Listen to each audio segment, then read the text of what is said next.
Many wonderful comedians on our program over the years, many of whom are big sports fans. And Don Rickles is high atop the list. Don came on our program once and tried to tell us why Jews don't really cut it big time in sports, particularly about boxing. I want you to take a look and listen to Don Rickles on Jews in boxing. They're so busy buying their wives jewelry, they have no time for sports. I mean, when I was a kid, my father said, get a job. You know, who had time to run around the gym with a basketball and dribble all over yourself? So most of these people, you know, today it's all the blacks. There was a time it was all the Jewish kids were the fighters. You remember that? Sure. All the Maxie Jewish... Rosenblum, all down to the You know everybody. I do, I know Gee, them. Roy, you're on top of everything.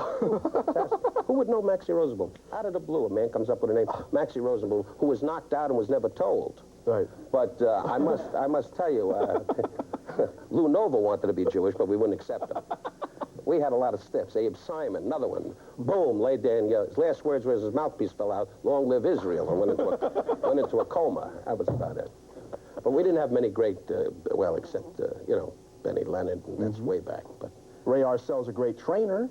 yeah, well, again, a Jewish guy in the corner who yells, get up. I mean, Jewish guys, when they get hit, they get up, Irving, get up. That's usually some black guy going, I can't, Mr. Lipschitz, I'm tired. Get up! The count's 48 already, roll over. Now, you have been known to go into the trucks, right, for the HBO fights, and sit in there, and you give a running play-by-play. I do a running play-by-play, but I do my impression of Maxie Rosenblum. Let's see that shot where he hit him. And Maxie in New York would come into the Copa, and we would go on the air, right? So Maxie would say to Jack Eigen, I'm really thrilled to be here with you tonight. And I would say, yeah, and I'm happy you're here also. Then the calls would come in, which one is who is who? Somebody get the phone, too. They're always Max, that's exactly the way Maxie Rosenblum sounded. Well, we had Steve Landesberg on our program also, talking about the influence in sports by the American Jew. And Steve talked about, it's way down on the list, too, as he said. He talks about Jewish hunters as a rule. Here's what Steve Landesberg said.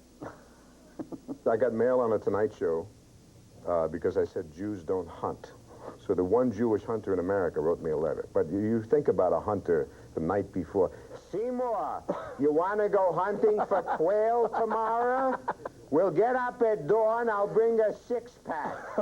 I don't know if Murray can come or not.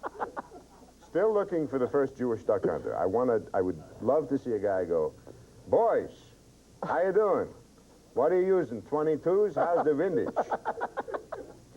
I'm not a big hockey fan, and I know people that love hockey. I've tried, but I know there are no Jewish hockey players because you will never hear a guy go, Marcel gave me such a smack.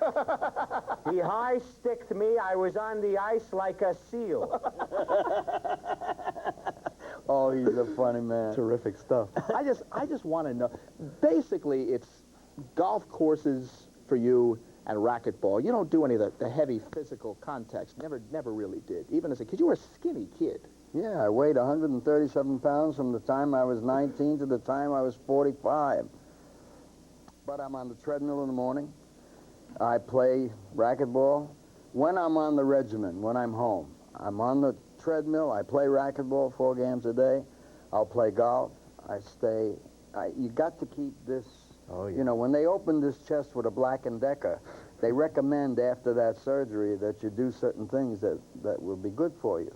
And I do. Yeah. Remember, I smoked 4.5 packs of cigarettes a day for 40 years. And a lot of pastrami, right? You ate a lot of pastrami. Oh, yes. Oh. What was your line about pastrami? Well, pastrami killed more of my people than Hitler.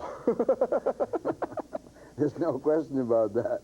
All right, we'll come back with Jerry in just a few moments. In our final segment, we'll take a look at a 6'9" Japanese